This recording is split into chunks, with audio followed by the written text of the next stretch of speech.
Hi எல்லோருக்கும் வணக்கம். Welcome to Vijith view. So Bigg Boss season 8 தமிழில் இப்போ ரீசெண்டாக நடந்த பிக் பாஸ் கொண்டாட்டம் பற்றின ஒரு முழு தொகுப்பு தான் ஆக்சுவலாக அந்த வீடியோவில் பார்க்க போகிறோம். ஸோ அரங்கில் இருந்தவர்கள் நம்மக்கிட்ட வந்து பார்த்திங்கன்னா பேசியிருந்தாங்க. நான் ஒருத்தவங்க காண்டாக்ட் பண்ணி பேசியிருந்தேன். அவங்க கொடுத்த தகவலின்படி என்ன நடந்துச்சு அப்படின்ற ஒரு ப்ரீஃபான ஒரு வீடியோ தான் இது. அதை பற்றி நம்ம பேச போகிறோம். அடுத்து சௌந்தர்யா வாய்ஸ் ஃபேட்மேன் அது என்ன நடந்துச்சு அப்படிங்கிறத பற்றி பார்க்க போகிறோம். அடுத்தது தீபக்குடைய ஃபேன்ஸ் மீட் இன்றைக்கி வந்து நடந்திருக்கு. கோலாகலமாக சூப்பராக வந்து நடந்திருக்கு அப்படிங்கிறது பார்க்க முடியுது. அடுத்து லாஸ்ட்டாக வந்து பார்த்திங்கன்னா நம்ம பார்க்க போகிற டாபிக் வந்து கம்பெனி அப்படின்னு சொல்லிட்டு ஒரு ஷோவில் கேர்ள்ஸ் வைஸ் பாய்ஸ் சொல்லி பிக் பாஸ்லேருந்து போனவங்கெல்லாம் கலந்துக்கிட்டாங்க. அது என்ன நடந்துச்சுங்கிறது சின்ன ரிவ்யூ, அதையும் பார்க்க போகிறோம். ஸோ வீடியோக்குள்ளே போகிறதுக்கு முன்னாடி சேனலுக்கு புதுசாக இருந்தீங்கன்னா சப்ஸ்கிரைப் பண்ணிக்கோங்க, வீடியோ மறக்காமல் லைக் பண்ணிக்கோங்க. இப்போ நம்ம வீடியோக்குள்ளே கண்டிப்பாக போகலாம். So Bigg Boss season 8 Tamil முடிஞ்சு பிக் பாஸ் கொண்டாட்டமே வந்து ஆரம்பிச்சிருச்சு.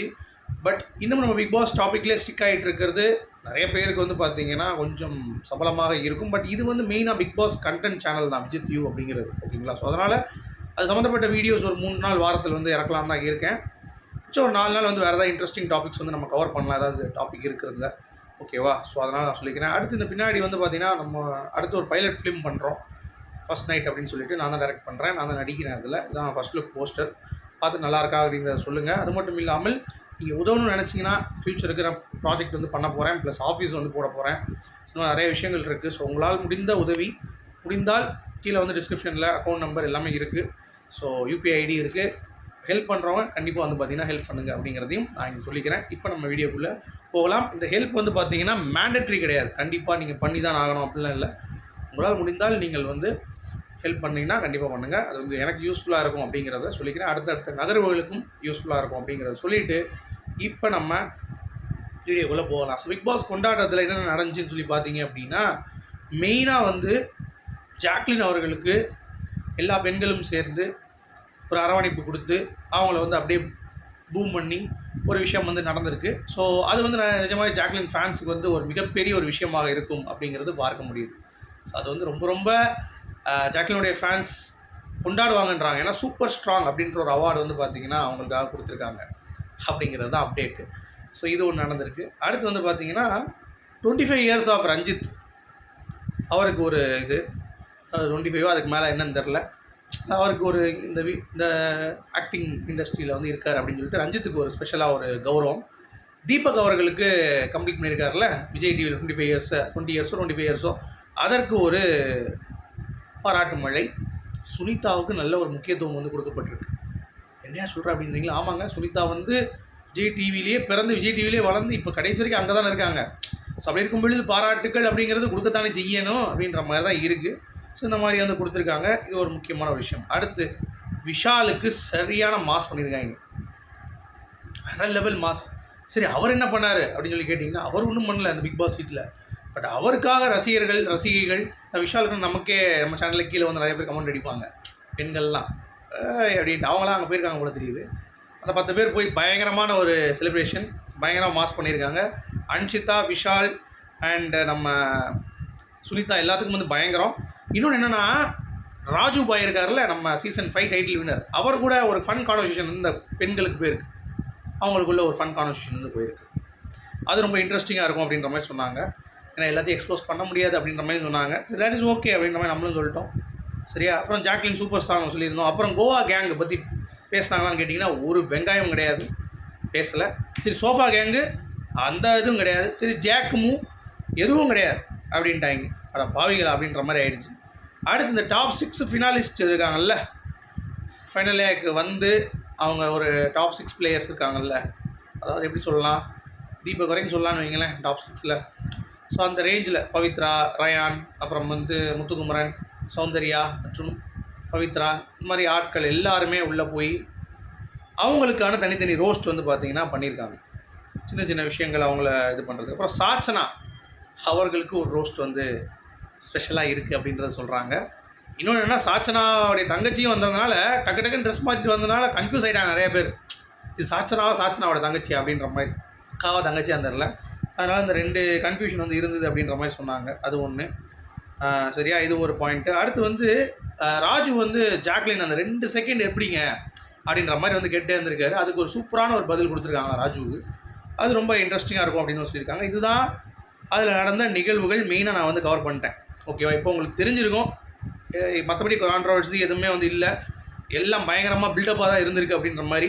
ஸோ பிக் பாஸ் கொண்டாட்டம் அந்தளவுக்கு இல்லை அப்படின்ற மாதிரி தான் நமக்கு வந்து பார்த்தவங்க, அரங்கில் இருந்தவர்கள், பார்த்தவர்கள் நமக்கு சொன்ன அதிர்ச்சி தகவல். எனவே அது ஒன்றுமே இல்லை, அதை போய் இப்படி சொல்லிட்டு இருக்கு அப்படின்றீங்களா? ஆமாங்க, நான் ஏதாவது இருக்குன்னு சொல்லி தான் கேட்டேன் அவங்கள்ட்ட ஃபோன் பண்ணி. மற்றபடி எதுவும் இல்லை. அப்போ அதில் தான் ரூமர் தான். ஜாக்லின் விஷால், ரவீந்தர் எல்லாமே. சரி, சௌந்தர்யா ரவீந்தருக்கு வருவோம்.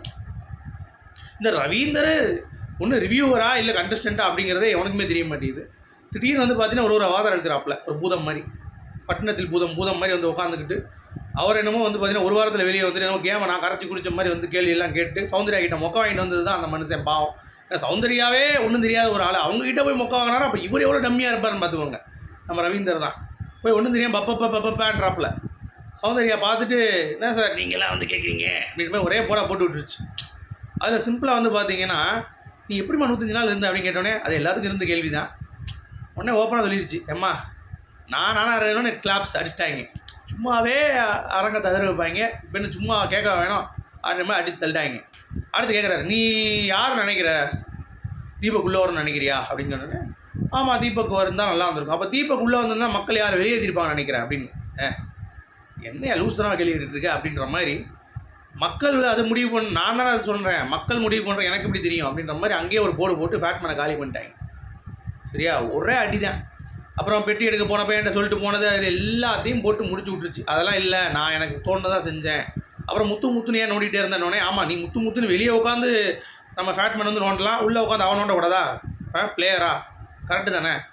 சும்மா இவர், அதாவது இவர் எப்படின்னா நான் தான் பெரிய கொம்பு அப்படின்ற மாதிரி கொம்பு சீவி விட்ட மாதிரி வந்து உட்காந்துக்கிட்டு ரவீந்தர் தான் கடைசி ஒன்றும் இல்லை. அங்கே போய் ஒன்றும் காட்டலை.